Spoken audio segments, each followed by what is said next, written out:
तो बच्चों halo alkanes और हेलो एरीन्स की बात करें तो पहला क्वेश्चन है which type of the nucleophilic reaction 5 number का क्वेश्चन आएगा। इसमें से बहुत अच्छे तरीके से याद कर लेना। Which type of the nucleophilic reaction given by the primary secondary and tertiary amine tertiary alkyl halide tertiary halide explain mechanism. तो मैं आपको बता दूं alkyl halide give two types of the nucleophilic reaction SN1 और SN2। SN1 जो होती है वो टर्सरी में तेज़ी से होती है, इसकी रिएक्टिविटी तेज़ होती है, सेकेंडरी में कम होती है और प्राइमरी में बिल्कुल कम होती है। बायोमोलिकुलर की बात करें तो प्राइमरी में तेज होगी, सेकेंडरी में थोड़ी धीमी होगी और टर्सरी में और कम होगी। SN1 की बात करूँ तो it is completed in 2 step. 2 step में कंप्लीट होगी। फर्स्ट स्टेप, तो in this step carbocation is formed. In this step carbocation is formed by the heterolytic fusion of the alkyl halide. Alkyl halide का क्या होगा, हेटेरोलाइटिक fusion होगा, जिससे हमारा क्या बन जाएगा, carbocation. Because this step is very slow then it is hence it is called determining step, rate determining step. ये हमारी कौन सी स्टेप होगी, रेट डिटरमाइनिंग स्टेप। ठीक है, नेक्स्ट देखते हैं अपन स्टेप सेकंड की बात करें तो step second, in this step ये हमारा क्या हो गया है, nucleophilic reagent. Nucleophilic reagent attack to carbocation. Carbocation पे क्या कर देगा, अटैक कर देगा, बहुत तेजी से अटैक करेगा, फास्ट करेगा और क्या बन जाएगा, हमारा स्टेबल कंपाउंड एल्कोहल बन जाएगा। तो in this step carbocation react with the nucleophilic reagent and form stable compound alcohol. Okay, now हम बात करें SN2 की, तो this reaction takes place in only one step and in this step nucleophilic reagent react with the alkyl halide and this reaction is very slow and form transition state। Transition state में क्या होगा, OH धीरे धीरे OH R से जुड़ेगा और X यहाँ से अलग होगा। सडनली ये हो जाएगा और क्या हो जाएगा, हमारा स्टेबल कंपाउंड क्या बन जाएगा, एल्किल एल्कोहल, और X यहाँ से क्या हो जाएगा, अलग हो जाएगा। ठीक है, तो कोई हमारा न्यूक्लियोफिलिक रिएजेंट रहेगा, ये एल्किल हालाइड से रिएक्शन करेगा स्लो और बनाएगा ट्रांजिशन स्टेट, और ये transition state suddenly immediately change हो जाएगी किसमें, स्टेबल कंपाउंड एल्कोहल में। ठीक है, नेक्स्ट क्वेश्चन है हमारा give the structure of the following. इनके स्ट्रक्चर देने हैं हमें, कुछ मत करो आप लास्ट में देख लो क्या है, पेंटेन। पेंटेन का मतलब होता है बच्चों 5 कार्बन, 1 2 3 4 और 5। ठीक है, और 2 पे हमारा क्लोरो, तो गिनती भी कर लेते हैं 1 2 3 4 और 5। अब आप देखो 2 पे क्या है हमारा, क्लोरो, तो हमने 2 पे क्लोरो लगा दिया। 3 पे क्या है हमारा, मिथाइल, तो हमने 3 पे मिथाइल लगा दिया। अब हम बाकी हाइड्रोजन को जोड़ देंगे, CH3 CH CH CH2 CH3, तो हमारा हो गया 2 क्लोरो 3 मिथाइल पेंटेन। पेरा ब्रोमो क्लोरोबेंजीन की बात करूँ तो सबसे पहले तो बेंजीन बना लो। लास्ट वाला देखो करो, लास्ट में क्या दे रखा है, बेंजीन। सबसे पहले तो बेंजीन बना लो। फिर आप देखो पेरा पोजीशन ये रही। पेरा में क्या है हमारा, ब्रोमो, तो हम यहाँ पे ब्रोमो लगा लेंगे, ब्रोमो। क्लोरो बेंजीन, तो यहाँ पे हमने क्लोरो लगा दिया, तो क्लोरो बेंजीन।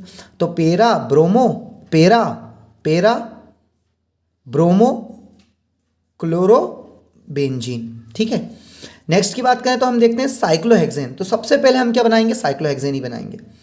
तो ये हमने सबसे पहले बनाया हमारा क्या, साइक्लोहेक्सेन, ये बन गया हमारा साइक्लोहेक्सेन।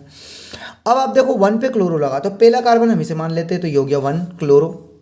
अब 1 के बाद 1 2 3 4 पे क्या है हमारा, CH2 CH3, जिसका मतलब होता है C2H5 यानी कि एथिल। तो 1 क्लोरो 4 एथिल साइक्लोहेक्सेन हो गया। 2 ब्रोमो ब्यूटेन, तो पहले तो ब्यूटेन की बात हो रही है, तो सबको पता है हम क्या करने वाले ब्यूटेन में, 1 2 3 4 1 2 3 4 कार्बन होगा। 2 पे ब्रोमो लगाए, तो 1 2 3 4, 2 पे ब्रोमो लगा दो भैया bromo. CH3 CH CH2 CH3, तो 2 ब्रोमो ब्यूटेन, लास्ट हमारा बचा हुआ है ब्यूटूइन, तो 1 2 3 4, इसका मतलब हो गया ब्यूट। अभी ब्यूटेन बोल रहा था, ब्यूट बोल रहे हैं क्योंकि 2 पे ईन है, डबल बॉन्ड है। तो 1 2 3 4, 2 पे ईन है। अब आप देखो 1 पे भी ब्रोमो है और 4 पे ब्रोमो है, तो ये 4 पे ब्रोमो और ये 1 पे भी ब्रोमो।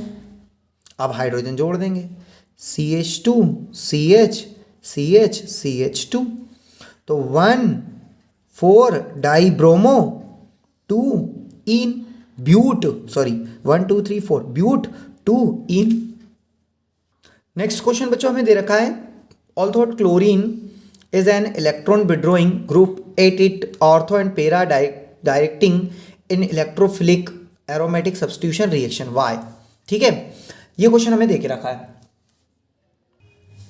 तो बच्चों ये हमें दे रखा है क्वेश्चन, इसमें क्या है मैं आपको बता दूं कि क्लोरीन जो होता है वो इलेक्ट्रॉन को अट्रैक्ट करता है। क्लोरीन इलेक्ट्रॉन को क्या करता है, अट्रैक्ट करता है नेगेटिव इंडक्टिव इफेक्ट के कारण, लेकिन रेजोनेंस के कारण ये इलेक्ट्रॉन को क्या करता है, रिपल करता है। इलेक्ट्रॉन को क्या करता है, रिपल करता है। जब कोई nucleophilic electron philic reagent chlorobenzene से रिएक्शन करता है तो कार्बोकेटायन बनता है, और ये कार्बोकेटायन को नेगेटिव इंडक्टिव इफेक्ट क्या कर देता है, डिसेबिलिटीज करता है, या मतलब कह सकते हैं आप कार्बोकेटायन को क्या कर देते हैं, उसकी स्टेबिलिटी को क्या करता है, कम करता है। कार्बोकेटायन की स्थायित्व को, उसकी स्टेबिलिटी को क्या कर देता है, कम कर देता है। जब हम आर्थो पोजिशन की बात करें तो ये जो दोनों इलेक्ट्रॉन रहते हैं ये कहाँ आ जाते हैं, यहाँ आ जाते हैं, ये दोनों इलेक्ट्रॉन यहाँ आ जाते हैं, और ये वाला जो आपको बॉन्ड दिख रहा है ये नेगेटिव के फॉर्म में यहाँ पे आ जाता है। अब यह हमारा इलेक्ट्रॉन फिलिक रिएजेंट है, और यहाँ पे हमारा नेगेटिव आ चुका है, यहाँ पे इससे रिएक्शन कर लेता है, तो ये अटैक ऑफ आर्थो पोजिशन। उसके बाद क्या होता है, ये वाला इलेक्ट्रॉन यहाँ आ जाता है, फिर यहाँ वाले इलेक्ट्रॉन यहाँ आ जाते हैं, और ये वाला इलेक्ट्रॉन कहाँ आ जाता है, बाहर आ जाता है, नेगेटिव बना लेता है। नेगेटिव बना लेता है तो आपको पता है फिर से क्या होगा, नेगेटिव बनाने के बाद फिर ये इससे न्यूक्लियोफिलिक रिएजेंट से रिएक्शन कर लेगा, यानी attack of the para position. ये क्वेश्चन को आप बहुत अच्छे तरीके से बच्चों देख लो, इसको नोट कर लेना बहुत अच्छे तरीके से, आप इसका स्क्रीनशॉट ले लेना, इस क्वेश्चन को याद कर लेना। बहुत ईजी क्वेश्चन है, बहुत इंपॉर्टेंट क्वेश्चन है, 5 नंबर में इस बार आ सकता है। ठीक है, अब बच्चों हमारा लास्ट क्वेश्चन बचा हुआ है। 4 क्वेश्चन जो है हमारा, 1 question and 4 question both are same, दोनों क्वेश्चन क्या है, सेम ही है। आप मैकेनिज्म देख लेना, दोनों क्वेश्चन एक ही है। Write down the chemical equation for the following reaction, chlorobenzene, halogenation, nitration, sulphonation, alkylation या फिर फ्रीडल-क्रॉफ्ट रिएक्शन। हेलोजिनेशन की बात करें तो मैंने आपको बताया आर्थो और पैरा पोजीशन के अलावा रिएक्शन कहीं भी नहीं होगी। तो क्लोरीन रिएक्शन करेगा FeCl3 की प्रेजेंस में, इसमें तो क्या होगा, ortho and para and ortho dichlorobenzene बनेगा। HNO2 करेगा तो ortho chloro nitrobenzene, ortho chloro nitrobenzene, para chloro nitrobenzene. यह हमारा क्या बनता है, मेजर बनता है, और यह हमारा क्या बनता है, माइनर बनता है। जितने भी पैरा वाले हैं वो सब क्या बनेंगे, हमारे मेजर बनेंगे। जितने भी पैरा वाले हैं वो सारे हमारे मेजर बनेंगे। जितने भी हमारे पैरा वाले आपको दिखाई दे रहे हैं ये सब क्या बनेंगे, मेजर बनेंगे, और जितने भी आर्थो वाले सब हमारे क्या बनेंगे, माइनर बनेंगे। तो HNO2 की बात करें तो इससे रिएक्शन होगी तो क्या हो जाएगा, यहाँ से H2O बाहर निकल जाएगा इसमें, और यहाँ से हमारा क्या निकलेगा, HCl बाहर निकल जाएगा। यहाँ की बात करें तो HHO H2O यहाँ से बाहर निकल जाएगा। यहाँ पे बना है हमारा ortho and para chloro nitrobenzene का मिक्सचर। यहाँ पे बना है हमारा para chloro sulphonic acid, ortho chloro sulphonic acid.